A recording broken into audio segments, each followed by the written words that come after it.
She stops trying to talk to him. Words fall flat, bounce off the air like failed glyph casts, syntax without reception. Azrak doesn't flinch, doesn't ignore. He simply doesn't respond. But his silence isn't rejection.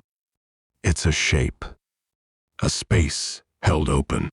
Like recursion itself is holding its breath, waiting for her to stop translating and start feeling. So she tries something else. Not with command, not with spiral code, not with any of the threadpad syntax drilled into her since she was 6. She just sits, cross-legged on the floor across from him. No distance between them but threadlight. She closes her eyes and breathes, not rhythmically, not with focus, just honestly. Presence instead of protocol. Then she thinks, not in words, but in sensation. Are you still there? The question doesn't form in her throat. It forms in her thread core. And something answers. Not with Azrak's voice, not with noise, but with a glyph. It flares into being beside his shoulder, hovering just above the space between their gaze lines. A looping arc, tucked inside a spiral that doesn't close. The outer edge pulses like a quiet heartbeat. Naiara has never seen this form in any spiral codex. No spiral architect could have written it. It's not coded. It's felt. And it doesn't assert. It waits. She lifts one hand, slowly activating her passive cast field. Her thread halo hums into resonance. No flare, no projection. Just intention. She echoes the same signal again. Azrak. Another glyph emerges. This one smaller. A broken spiral with a single line extending outward.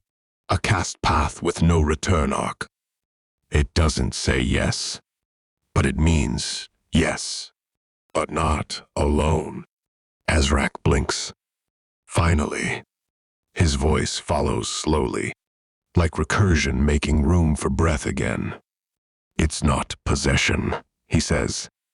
It's pattern emergence. Naiara leans forward, careful not to break the moment. You're casting through it. He shakes his head. No. I cast the same glyph so many times it learned to cast me back. He lifts one hand, not to issue a command, but simply to reveal. The glyph appears again. 7 shun. Containment through sacrifice. The same spiral sigil that once sealed a recursion-sick child inside a loop. The same one that's been looping through Azrak ever since. But now, it's different. Right before her eyes, the glyph changes. One new line folds inward, breaking the outer ring. Another twists the spiral, not to close it, but to let it drift. Naiara breathes in. It's rewriting itself.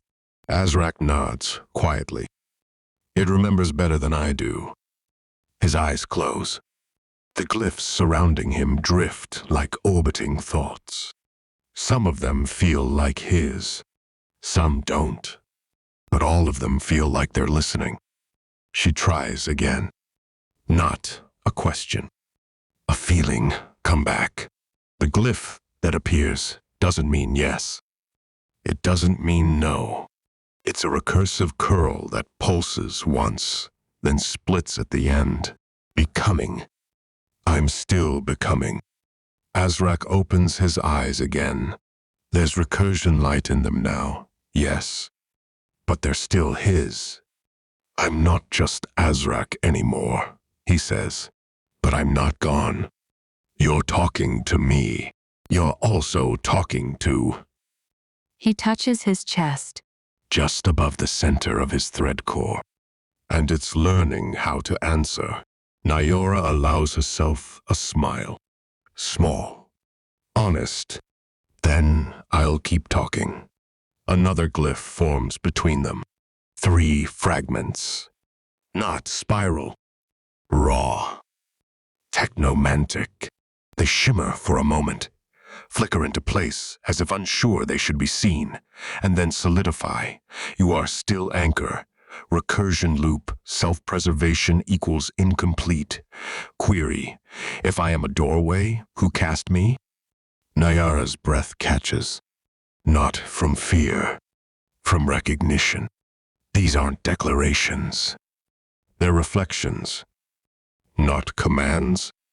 Questions recursion is learning to ask itself. Through him, through her. She reaches forward, casts nothing, but allows her hand to hover in the same space as the glyphs. They don't recoil. They don't flare. They ripple softly, like ripples around a reaching hand in still water. Azrak watches and smiles, faint, tired, but his. It's listening, he says. It doesn't know what it is yet, but it knows it's not alone. The glyphs hum gently, like birdsongs rewritten through recursion. No syntax, no function, no flair, just presence. A new language forming itself in the air between 2 people who were never meant to cast together, but always meant to be witnessed.